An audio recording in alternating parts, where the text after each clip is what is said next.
करंजी बनैया 2 कप मैदा को भल भाव नहीं जिबे सेथिरे किछि लुण अल्प ऐड करदेबे तापरे किछि तेल नहीं जिबे मु 2 चम्मच भलिया तेल नहींची देखे आपण देखिबे कि केमती आपणको खास्ता होई परथबो भलरे से हिसाब रे आपण ए देखंतु मोर केमती भल भाव रे मुठा हे जाउची एमती हेई परथिबो से हिसाब रे तेल नेबे आपण देखंतु एमती टाण करी आपण करंजीर जो पिठाटा को मैदाटा को भल भाव रे दली देबे एतिकी टाण रहिबो सॉफ्ट दली किछि काजू किसमिस नेची आकु टिके हल्का की तेल रे भल भाव रे भाजी देबे एबे आपण सेथिरे हाफ कप सुजी ऐड कर देबे आ ताको लाल हेबा जाए टिके भाजीबे एबे आपणक सुजी एकदम भल भाव रे हेई जाईची ताकू गोटे जगार आपण काढ़ी देबे टिके ठंडा हेबा जाए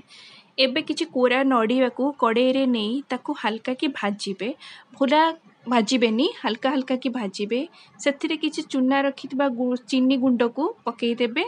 ताकू भल भाव रे टिके पूरा हेला भलिया भाजीबे सेतरु पानी मरी गला परे सेतरे किछि गुजराती गोलमरीच गुंड को देई ताकू भल भाव रे घांटी देबे गोटे भल बास्नाटी जमती आसीबो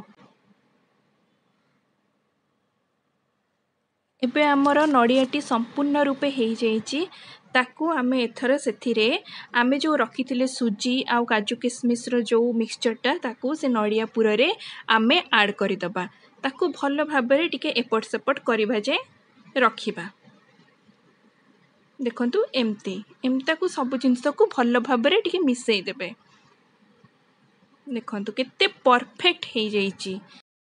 एबे जो मैदा को आमे दली रखिथिले ताकू टिके भल भाव रे आउ थरे टिके चकटी देबे तापरे आपणकर जदि पिठा छांच अछि आपण सेथिरे एमती स्टफिंग देई जो पूरो देई आपण एमती बस गढ़ी देबे देखिबे देखंतु केते भल भाव रे हमर करंजी पिठाटी रेडी हे गला केते भल शेप दिया आइची बस एबे आम ताकू सेमी मीडियम तेल रे छाणीबा तेल बेसी गरम हे नथिबो बस देखंतु केते बढ़िया कलर आसीची पूरा कड़क हेची एबे हमर करंजी प्रस्तुत एमती बनांतु खांतु घरे खुआंतु बस मो रेसिपी आपनको भल लागिथिले लाइक करिवे।